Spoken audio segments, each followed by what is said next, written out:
Welcome back. It is Frankie Boyer, Lifestyle Talk Radio Network. That's lifestyletalkradio.com. So my next guest, how many of you out there, first of all, demand when you go to the doctor, demand your antibiotics? You demand them. You say, I need and want antibiotics.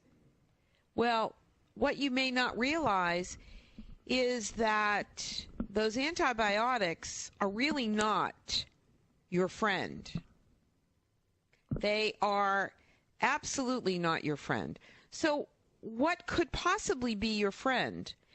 If antibiotics are not your friend, then what's going to keep us well? Dr. John Taylor is with us today, and he's going to answer the question, why do I keep getting sick? So why are antibiotics keeping us sick, doctor? Hi, Frankie. Well, it's interesting that whenever man kind of messes with the natural balance of the world, there's always consequences. And if you go back 100 years, there were no antibiotics. In fact, most of the things that kill off our natural balance of probiotics weren't around. So when that balance gets upset, it's going to cause problems. And so continue, please. Well, if you look back, the probiotics that live in our gut, they are there for a specific purpose. First of all, they take up all the room and all the area so that if a bad bacteria happens to get into that area, there's no place to live, there's no room, there's no food. This actually prevents us from having disease problems. The second thing is they will continue to help us with our digestion on a micro basis when the food comes down that pipe, so to speak. They are designed to manufacture enzymes and to facilitate digestion on a micro basis so we get the benefit out of all of our food. So when we kill these natural bacteria off, and there's a variety of means that this happens today, you're going to be leaving yourself wide open to problems. Mm-hmm. We know about the antibiotics. Tell us a little bit about prebiotics. This is a word that we're seeing now, not only in humans but also in dogs. Right. Prebiotics are basically food for the bacteria. In other words, it's making it a better environment. If you use the analogy that we're trying to grow a garden in our gut, and we want to have good soil, we want to have good food for the bacteria, in this case the seeds. We also want to plant the proper seeds, plant the right number of seeds. I mean, there's not a garden out there that doesn't have a weed or two, but you're going to have predominantly good plants or beneficial plants, whether it be an ornamental garden or a food garden. So the prebiotics are going to act like a soil conditioner and also food for the good bacteria. It's essential to their life. And so when you are talking as a naturopathic physician, you are looking at what causes us to be ill, not just putting the Band-Aid approach and, take this and call me in the morning. You're looking at systemically why we're getting sick.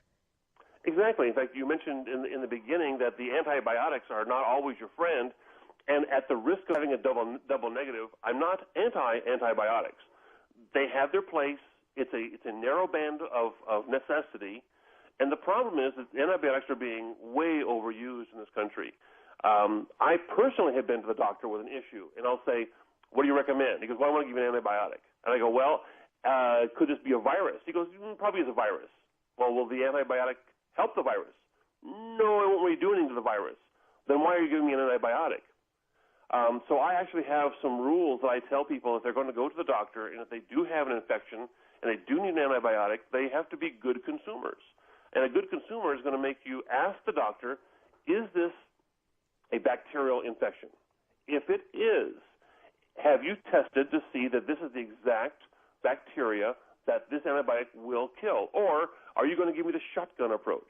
Are you giving me such a strong antibiotic that's just going to nuke out everything in my system?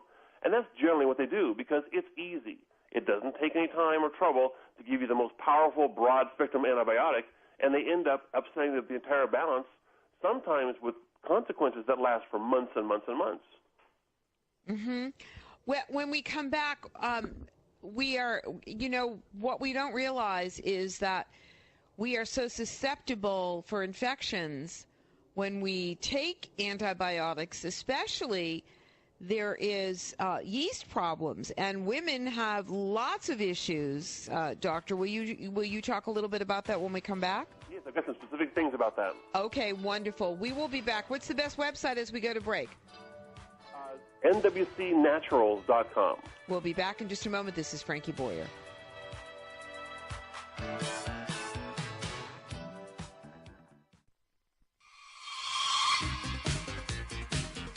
And welcome back. It's Frankie Boyer, Lifestyle Talk Radio Network. And so many of us are being pushed and pulled and so stressed out of our minds. So what is all that stress doing to our intestines? What's it doing to our bodies? What's it doing to our health? That's the question.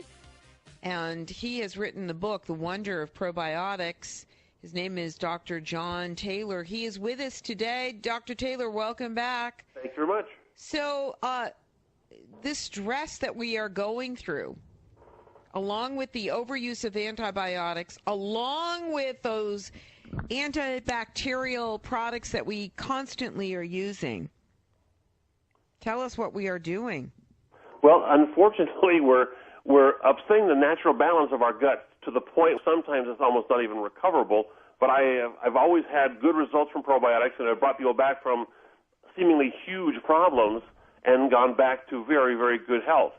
You mentioned before the break that you want to kind of know the relationship between yeast and the body. Can I tell you a story about that? Sure, please.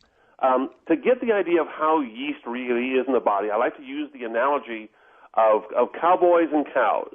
If you think of the yeast as being cows, and the cowboys are the ranchers that are running the whole ranch, the cowboys are the good guy bacteria, the probiotics. Now, what happens is the cowboys keep the cows all in a little pen.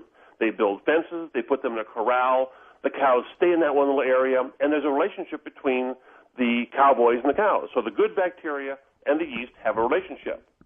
Unfortunately, what happens sometimes is all the cowboys go into town to the saloon, they get drunk, and they don't show up for work the next day, and no cowboys on the ranch. The cows kind of knock the fences down, start wandering around the farm. This is what's happening when you're killing off your good bacteria. When you're killing off those cowboys and they're no longer at work, the cows start wandering all around the whole area. Pretty soon they start wandering into the crops. They start eating the crops and doing damage. Pretty soon they're walking through the farmhouse. So what you've got to do is not go in with an antibiotic and try to kill off all the cows, then you're no longer a rancher. What you've got to do is you've got to hire a new crew of cowboys to get in there, get back, ride range on those cows, gather them back up again, put them back in the corral, and in that place they will do no harm. Now, unfortunately, when we do the antibiotic therapies, antibiotics kill off only bacteria. They don't affect viruses, and they don't affect yeast. So when you take an antibiotic for a necessary or even an unnecessary reason, what you're going to do is you're going to strip all the good guy bacteria, as well as the bad bacteria, out of the system, but it will not affect the yeast. So essentially, you fired all your ranch hands, all your cowboys are gone, the cows are left with now more room, more food, and they're going to multiply and move around and cause difficulties. So you can't starve them out. You can't starve out the cows. You've got to actually hire the cowboys to come in there and round them up, put them in a fenced area, and keep them under control. Great way of describing them. That's a fabulous way of describing them. So as Americans, we are constantly putting ourselves in harm's way by just living our life. Exactly. The one thing that you can always keep in mind is probiotics are being there's an onslaught on our probiotics every day, and everything in the American habits is killing them. Chlorinated water will kill off probiotics. Carbonated beverages will kill off probiotics.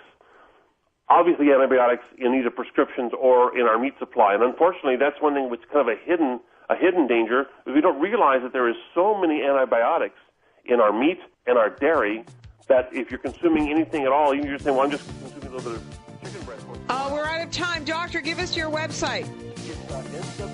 It's allnatural.com. We'll be back in a moment. This is Frankie Boyer, Lifestyle Talk Radio Network. Stay tuned.